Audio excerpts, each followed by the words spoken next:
The time is just gone 9 minutes to 9 a.m. as we continue with the broadcast this morning. And it's the time of the week where we bring you eThekwini Secure. We're talking crime talk. And we joined this morning by Mohammed Batman Ismail. Mohammed, Assalamu alaikum wa rahmatullahi wa barakatuh and welcome. Walaikum salam. Jazakallah again for having me on the show. It's appreciated. Thank you. Always a pleasure having you, my brother. Now, we always talk about the KISS principle, keep it sweet and simple, and we talk about going back to basics. And sometimes we overcomplicate matters, Mohammed. And we always say, it's like a cricketer, for instance, if he's having a bad run of form, he says, go back to basics, do what you need to do and just stick to the basics. Now, this is what we are talking about. Even we can apply this in community life, in community matters, and in many other aspects of our lives.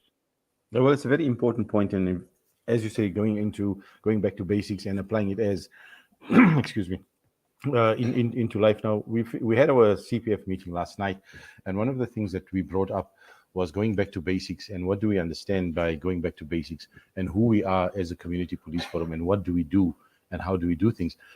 Sorry, just excuse me about that. The issue really is, Inayat, is that do we know what the CPF really is? What is our tasks? And what do we want to achieve at the end of the day? So, a community police forum is the conduit between the community and the police itself. So, we generally see that the police as a separate entity, they're there, and we as a community are here. We want to bring that close together and for people to start understanding what the service is that the police is the police are offering, because it's no longer a police force like it was in the old days. It's a South African police service. So they're offering a service to you, and you have a right to that service, and you have the right to access that service at any given time. And they must give you the best possible service when you're going into the community service center, those kind of things. Now, as members of the community police forum, we need to understand our constitution. We need to know where we are, what are our powers, and what it is that we need to do. And of course, then you are fall within the confines of a code of conduct. And most importantly, around all of that, we need to bring in the youth. And youth development is also very important. So that's going back to basics, where we don't want to leave the youth out. We shouldn't be leaving the youth out because it's a prerequisite of the community police forum as a sub forum. So those are all the factors that we unpacked last night, which we're discussing, and where we want all members of community police forums to start understanding that, because we just came out from an elections earlier this year. There are new members, there's fresh blood. We're not vigilantes. We don't do that work. We are here to create a proper workflow between the community and the South African Police Service, and that's where we are, and that's what we're talking about when we say go back to basics. Yes, and interesting that you speak about the youth and drawing in the youth, Mohammed. And just looking at the youth, are they motivated enough? Are they interested in the type of service or the type of work that organizations like eThekwini Secure do for the benefit of society and communities at large? Well, I would say it's varied, and you find that youth have an interest, but we need to draw them closer, because you also need to know we need a succession plan. Because if you look at me, if people are watching me on the screen, I mean, obviously I don't look like I'm 25 anymore. The fact is that after this term of office, we need some fresh blood to start taking over from where we have left off. So the youth need to be integrated. So when you unpack this question, what are they involved in now? They've been captured by the fourth industrial revolution, which is fine. There's no issue about that. But how do you adapt that to use it to your benefit, to enhance yourself as the youth, as the new generation, as the future leaders of tomorrow? So are we only consumed by fake news, by influencers who have done nothing? And I've got a problem with this thing when they say influencers. What has an influencer done except talk whatever they want to talk about? Have you been on the ground? Have you been in the field? Have you done the work? So it's about still going back to basics, getting into the field, going back to grassroots and getting your hands soiled, getting your hands dirty. That's what it's about. And that's what the youth needs to do. We need to put down our phones at any particular point and go back to the old Nokia 2110s and only use the SMS and start developing and see how we can develop as human beings again and not be robots. So we don't want the youth just to be robots, to say, okay, I saw this on Facebook, I saw that on WhatsApp, and we're going to be doing this. So you need to have a culture where youth are now again reintegrated. They regenerate themselves with community activities. For example, we can have a community sports sort of day if we need to do, and then develop that into a league, a six-a-side soccer league. Every weekend you can have something going, and then when the seasons change, you do something else, and then have some community-driven projects. That's what needs to be done, because it's one thing that we're saying, okay, we CPF and we are the elderly or we are the leaders, but we can't speak the language of the youth. So I can't tell you, as somebody who's come way from when we had issues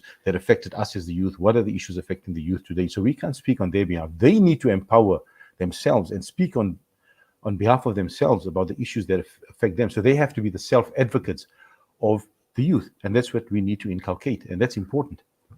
Well, it is important, but also at the same time, you're talking about speaking the language of the youth.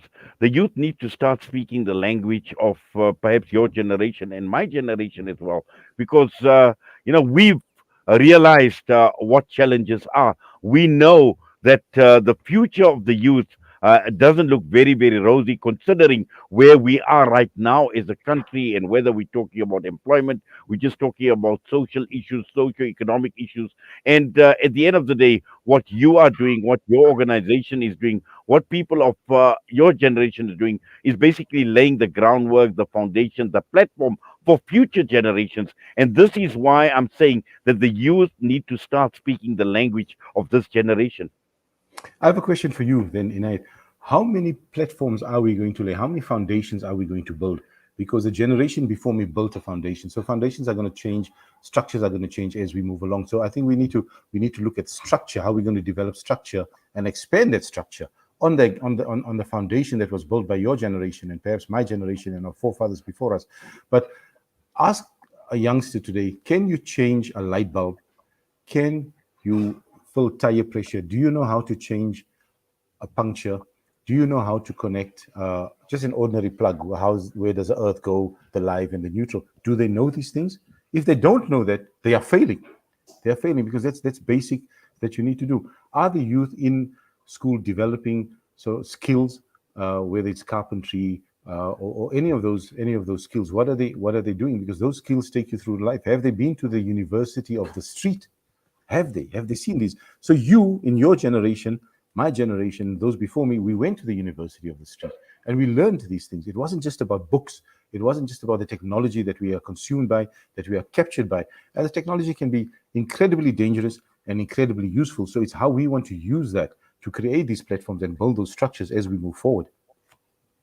Well, certainly, and I think you raised some very, very critical issues, and again, these are basics that we had learned as we were growing up. But once again, I just want to reinforce the point that whatever you're doing, whatever the present generation or our generation is doing for the future, and we hear it over and over again, Mohammed, that we are concerned about the future of the youth. We don't know what the future holds for them, for their children as well. And this is something that they need to start thinking about very, very seriously. Absolutely, worrying about their future, how they're going to develop themselves, and that's why youth conferences are important to talk about.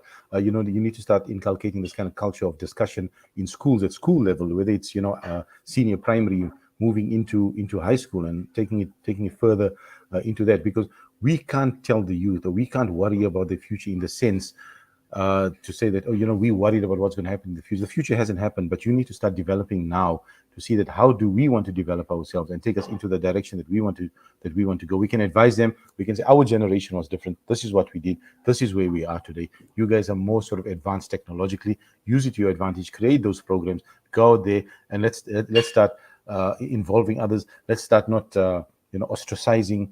Let's not body shame, for example. Let's not tease. Let's not bully. Let's create a culture of Ubuntu, of unity, and take it from there. So it must start in the homes, where parents need to start teaching the children how to develop this, and then going out into the schools where programs can be initiated. Like, for example, the Department of Community Safety and Liaison has these programs with Safer Cities, going into the schools, talking about social ills, talking about crime, talking about drugs. And you see what's happening in the schools these days. They're consumed by a viral TikTok video, and it goes crazy. It goes crazy. So is that how we are living in today's community, in today's society? And is that the direction in which the youth is going? It shouldn't be that. And we need, as parents now, we need to start changing that inside the house and then taking it out further into the streets and developing it, wider into the communities. Well, Mohammed, Jazakallah for that and for taking time out and talking to us this morning. We wish you all the best, inshallah. And these are topics that we will continue to discussing, and hopefully we can even get into some in-depth discussions over a period of time. But for now, we Absolutely. thank you once again. Assalamu alaikum wa rahmatullahi wa barakatuh. Jazakallah wa alaikum salam wa rahmatullah. Mohammed Batman Ismail with us this morning, which brings us straight on to 9 a.m. as I Jedward is standing by with the news.